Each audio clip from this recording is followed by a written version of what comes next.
professores, sejam bem-vindos a mais um vídeo onde estamos aqui para conversarmos, debatermos um pouco sobre as nossas aulas de EBD.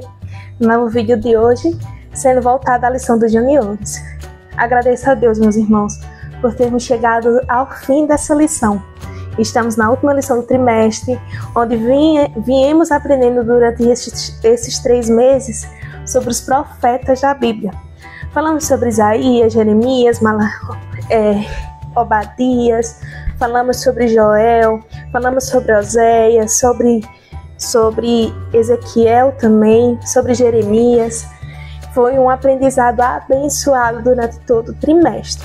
Espero que para vocês também e também para os seus alunos, que eles tenham sido impactados por essas aulas, que eles tenham aprendido e absorvido a importância dos profetas. Amém? Então vamos lá.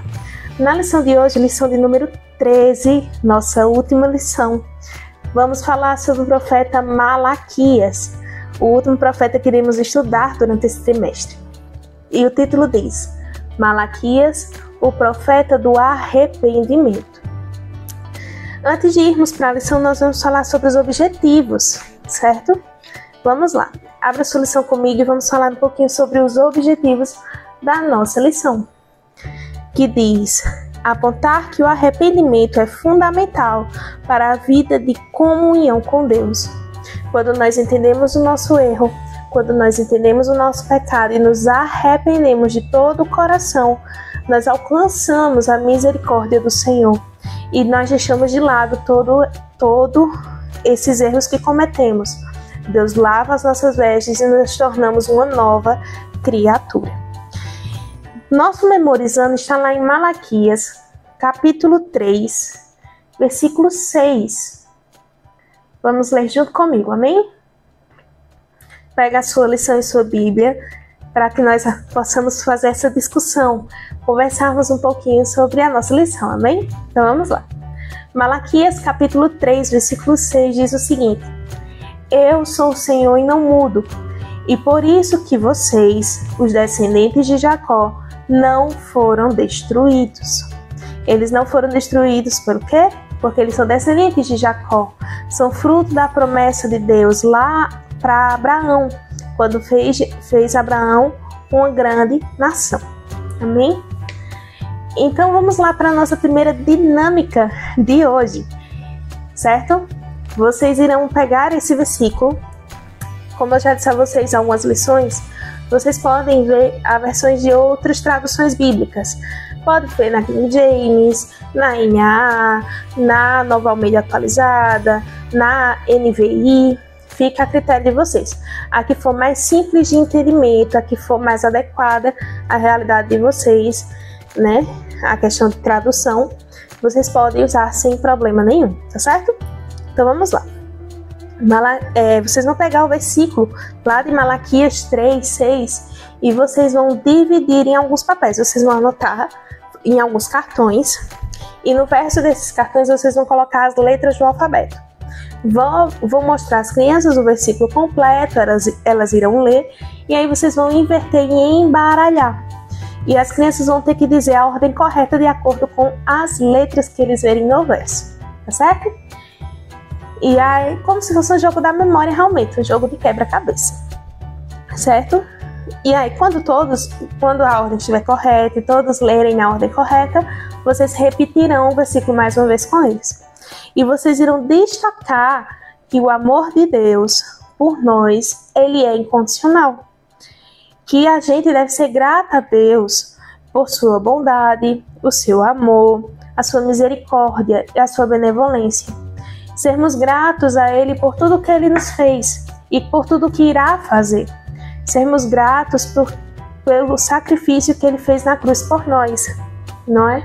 Que através disso nós tivemos a possibilidade de salvação. Nós somos limpos e lavados, que até então nós estávamos condenados com o mundo. Mas a partir do momento que Cristo morreu na cruz do Calvário para nos salvar e nos libertar, através de sua maravilhosa graça, nós fomos salvos. E aí, por isso que nós temos obediência a Deus. Nós devemos dedicar a obediência a Deus, pela gratidão que nós temos a Ele. Amém? Então vamos lá para a nossa lição. Como já comentamos, eu estou com a lição toda no computador, como ela física aqui. Acho muito difícil, mas vamos conversar, vou mostrar a vocês a capa da nossa querida lição desse trimestre, muito bonita, que estamos falando sobre os profetas. E como já comentei com vocês, o profeta de hoje é o profeta Malaquias, certo? Ele foi um profeta que foi levantado após a reconstrução do templo. Nós já falamos sobre vários profetas aqui, antes das invasões à terra de Judá, à terra de Jerusalém. Nós falamos profetas que foram levantados durante o cativeiro babilônico, profetas que foram levantados para anunciar a esperança e a libertação do povo. E nós agora estamos falando sobre profetas que foram levantados após a libertação.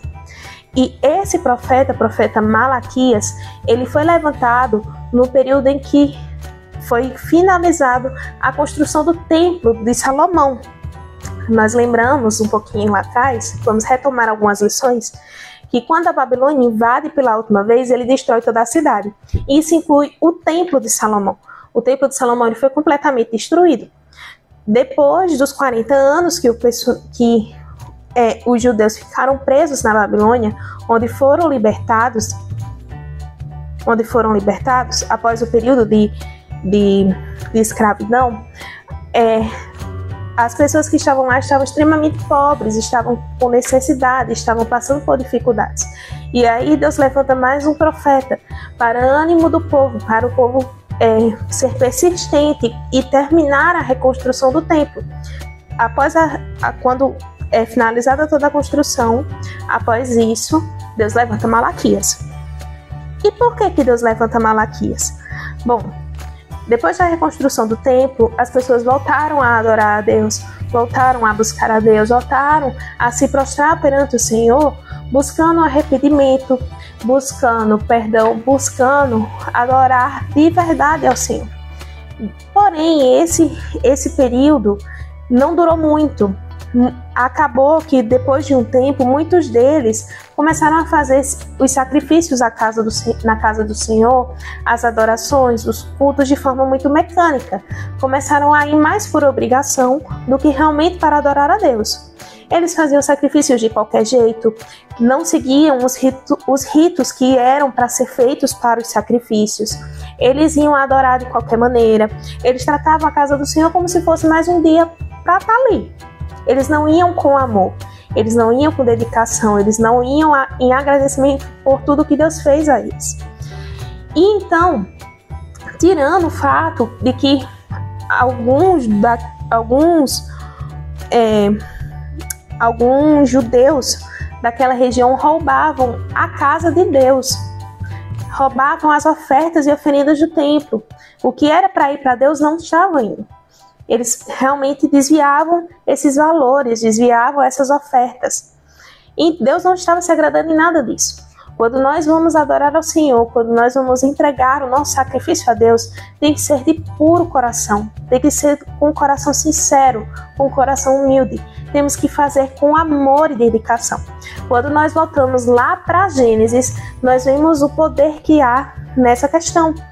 Quando Caim e Abel fazem os sacrifícios, um entregou o seu melhor, um entregou a sua melhor porção, o outro não, o outro entregou de qualquer maneira, entregou o que restou.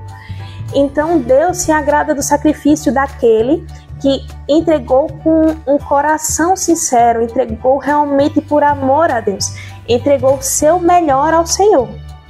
E foi desse que Deus se agradou. Deus se agradou do sacrifício de Abel, porque ele fez o seu melhor para entregar ao Senhor, diferente de Caim, que entregou o resto, entregou o restante, aquilo que não lhe servia mais. Então, quando nós voltamos para a época em que Malaquias foi levantado, nós vemos esse tipo de sacrifício se repetir, os sacrifícios de forma desordenada, de forma de todo jeito, que não agradava a Deus. Então Deus levanta Malaquias para falar ao povo que se arrependesse de todos os seus pecados, que se arrependesse de estar dessa forma e que voltasse a adorar ao Senhor de todo o seu coração e de todo o seu entendimento, não é? Que eles deixassem a ingratidão de lado, tirassem a ingratidão do coração e passassem a ser gratos ao Senhor, passassem a adorar a Deus de coração, de puro coração, certo? E muitos perguntavam de forma muito mal educada, digamos assim, vou usar a palavra que está na lição, de forma mal educada acerca do amor de Cristo por eles, acerca do amor de Deus, né? Esquecendo eles de que a correção de Deus era para purificar. Quando Deus se levanta para corrigir o seu povo, é porque Deus ama o povo. Deus ama o seu povo. Por isso que Deus corrige aquele que ama, né? Muitas vezes Deus não vai deixar passar o nosso erro, porque Deus nos ama, Deus cuida de nós, Ele quer nos ver no caminho certo, Ele não quer nos ver a gente desviar. Por isso que Ele corrige, porque Ele nos ama, Ele quer nos ver puros e limpos de coração, certo? Então Deus levanta Malaquias para dizer que vai haver uma purificação no povo, vai descer a purificação completa para o povo, né?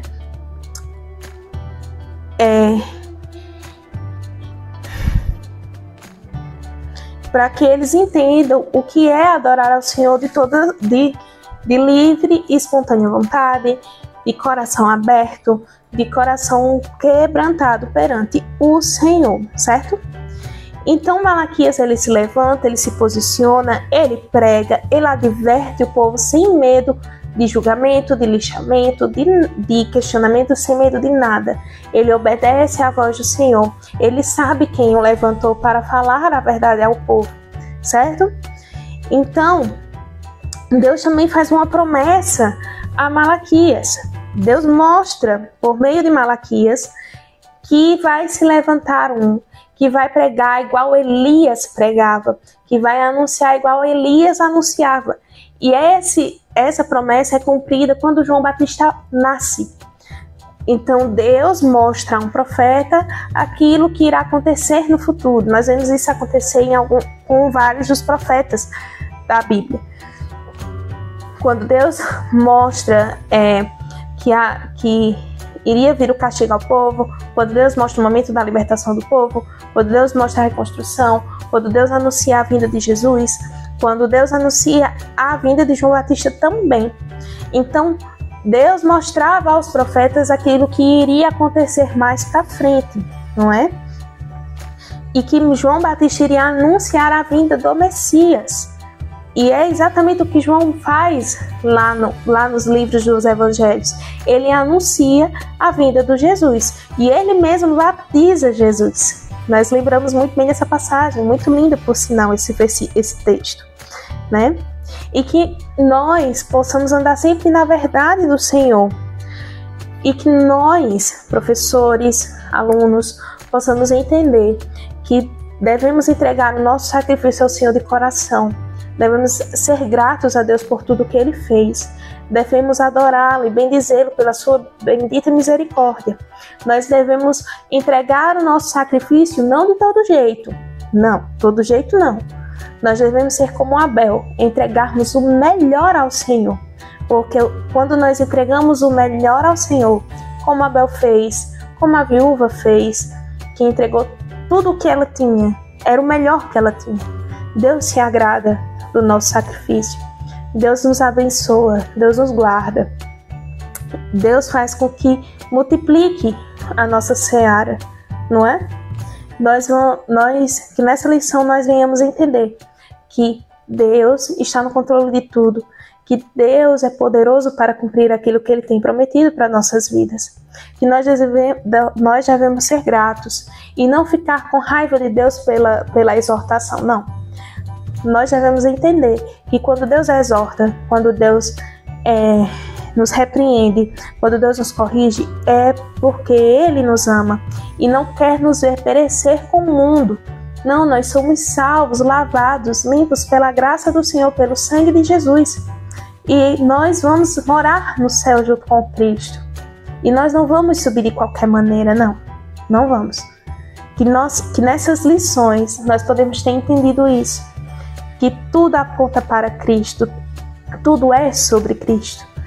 Não é? Que nós devemos a cada dia nos limparmos, nos lavarmos, nos purificarmos, nos arrependermos de tudo que nós fizemos de mal, para que um dia, quando Cristo voltar, nós possamos subir com Ele. Bom, crianças, que Deus abençoe, que seja um bom fim de trimestre, que seja uma boa aula para vocês, boas festas de fim de trimestre para quem vai preparar alguma festa, alguma comemoração. Vocês podem fazer algumas dinâmicas com eles para fim de trimestre, fazer jogo de perguntas e respostas, divide 2 times, abrange toda a lição, né? Para também recapitular todas as lições que eles viram. E assim ser uma aula bem dinâmica, bem diferente, bem divertida, para vocês comemorarem esse fim de trimestre, esse trimestre que foi tão abençoado por Deus, onde aprendemos mais sobre os profetas. Que Deus abençoe vocês, que tenham uma excelente aula, um excelente fim de semana e que Deus abençoe.